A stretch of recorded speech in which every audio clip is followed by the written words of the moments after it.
Ọhaneze ndị Igbo kenekwa m unu biko na ama m na unu afọ video dị n'akụkụ ebe a mana ihe m chọrọ focus on first of all with this write up dị n'elu ebe a maka na nwanne anyị nwoke Mathias si na onye ọbụla na call for his help now as a Christian must first of all deny Jesus.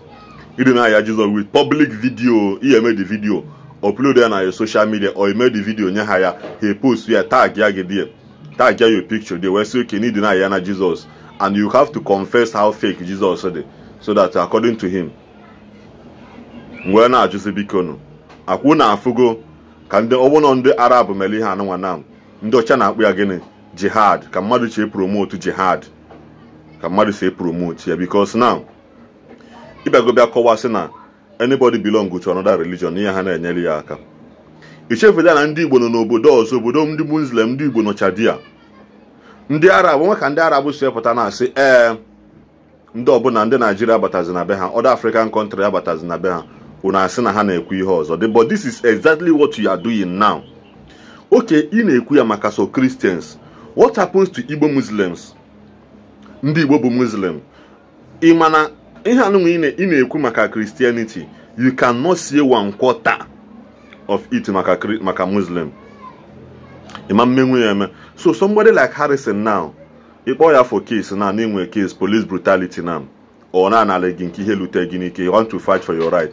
Or if go to drag Ibonyi Omenala and abuse Ezeaku Igbo Christian. If not, he will not help you. Or give me a public video saying na wedding. Mgbe Mathias Jalenga na Abuja amama because n'ihe niile azụchala ọkụ gidi amama Christians na chi atakwara bịa sị na ihe ama ndị ọna iji ọnụ gị mee video si na lawyer nye ga advice on what to do unu je die bụrụ na ndị Hausa solve unu case that come between brother and brother. Can a Hausa man do this to a Christian person? Onye na-eti isi na ana amamenwudi onye Christian ibia iji wesi anya deny ya Christian before onyeli ya kata me just the only to know we ike gwa gị na mama mmele gị ya. He will not tell you to deny your religion because igwe anya mee nke ya na deny your religion o yeje mama gbo gị kata me unu na aba ejebe ọpụta ọsị gị eje n'enye igwe ka esetụlụa. Mathias happy ihe o yi eme na-eme ihe ọzọ. So somebody like Kultur na Lord Zeus na before ya nyele gị aka ya ji gị nna ibe onye ebe kuna fugu ndati na ina ekuna obu na atakolo walo mmadụ dịka Mathias n'oge he will not raise all these bandits on raise kita kefo ndo on raise kita all these people on raise na ayama mmabe una mmabe the gravity of the damages nda nwa na cause until 5 to 10 years to come.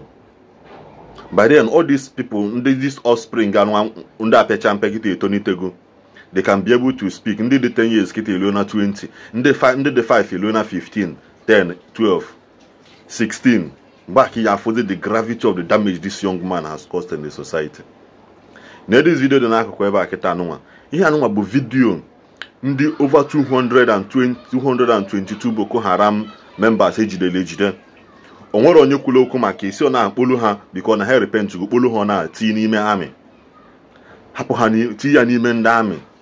And the whole Nigeria nobody is speaking about it. Mathias will never come out causing na nihenda na madam. And akulugo to declare IPOB terrorist organization, terrorist group. Mana onwe bo onye mepe onu today Boko Haram na ha wo terrorists. Even munu na BBC una have never come out to all BBC ne believe CNN ne believe na ha made documentary against men of God. They have not opened their mouth both n'obodo Igbo na on the Boko Haram na abogene na ha bo terrorists.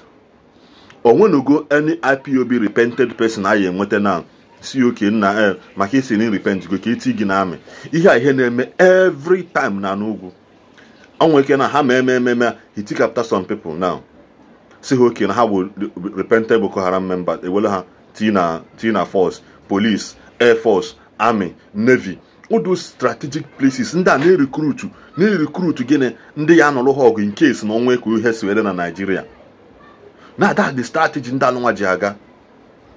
Ha ne recruit boys ya bụ na ndị obi dị n'azụ and ha ne recruit ha na and send ha East, Port Harcourt, Bayelsa, Warri, Asaba, Port Harcourt, Bayelsa, Warri, Asaba, they move down to those Kogi, Bayelsa, all those places, can they move those guys?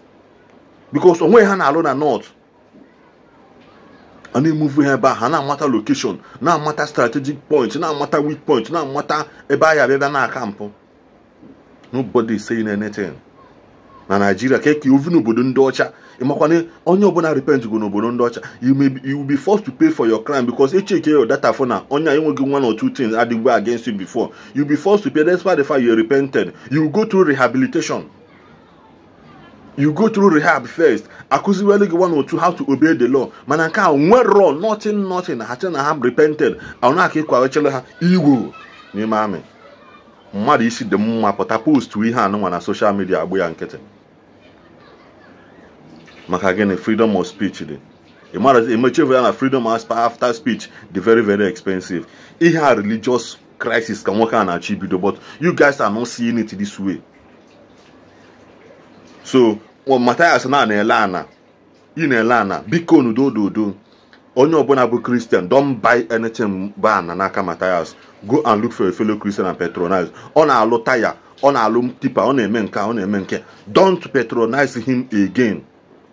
And also, Mathias, go and return ihe ọbụla iji afa Jesus wee make mgbe bidoro nke gị. Because he used afa Jesus wee cash out mgbe aha. Go and return it. Ọ bụrụ na ị bụ onye oziokwu dị mkpa, mee audit. All the whole Christian niile pay ego na Igbo Love Themselves Charity Foundation or Hekpolo Afachan Foundation. Igbo Love Themselves. So if it's only Igbo ibe that you love that needed help, it's not maka only Igbo, no more Christian, no don't like Jesus. He's a Jesus member. He should first of all deny Jesus before in publicly. What other sign do you need as a Christian man on your antichrist? May audit. Ime hana audit now. Gosi ndị mmadụ chịpụta afa ndị Christian na-ekwu igologo ụgwọ. Say okay, today if you Igbo Christian, bolo ni like Jesus, stop paying for Igbo Love Themselves. Ka amaza no ihe ndị omenala. I change afa gị to Omenala Ezeaku Charity Foundation. I change the afa to that place. Happy Igbo Love Themselves alone. Because here about Igbo Love Themselves. Ichenje ibupụta afa ndị niile Jesus ndị niile Christians kwugologo ụgwọ bupụta afa ha say from today onye ọbụla send the account let me refund you your money. Refund onye ọbụla ego ha ego onye ọbụla inwe ibido nwetawe from mgbe ụmụ Jesus na-esetụlụ gị na-enye gị ego, you stop collecting it. Si na na ego na-make mgbe na-use afa Jesus ọwụ 30 million bụrụ 50 million bụrụ 100 million, you bring it out show ofu chọọchị kwele ha the money si ha na ajumunu do ihe ọbụla gbasara unu, but you will not do it. Na just na news breaking na mana ana hide the news ka da afọ ya.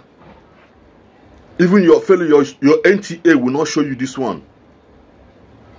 Na news over 200 men ka actually no repented Boko Haram member wele ha wikpe n'ime amị, and oburo so ime amị ka ha ya aba nke egosi onye ma onebago na Air Force onakata asị gị na plane discharging wee gbuo discharge ammunition wee gbuo over 200 and something people n'ime village na another village because na gịnị a na-azọ na ihe egbu na Plateau State mgbosi ni wakpo mmadụ clear the whole community about 3 villages gwụla agwụ because na gịnị na were ahụ nwere mineral resources ha need.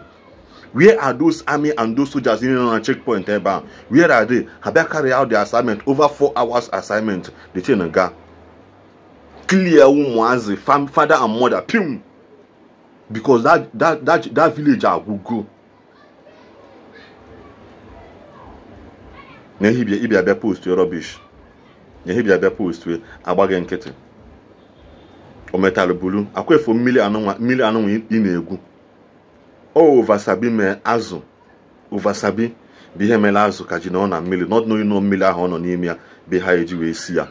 Ko o wee ga ka elibiele o oversabi mele ya. Oversabi nke gị na ha eme gị na. Ọ na ha eme gị.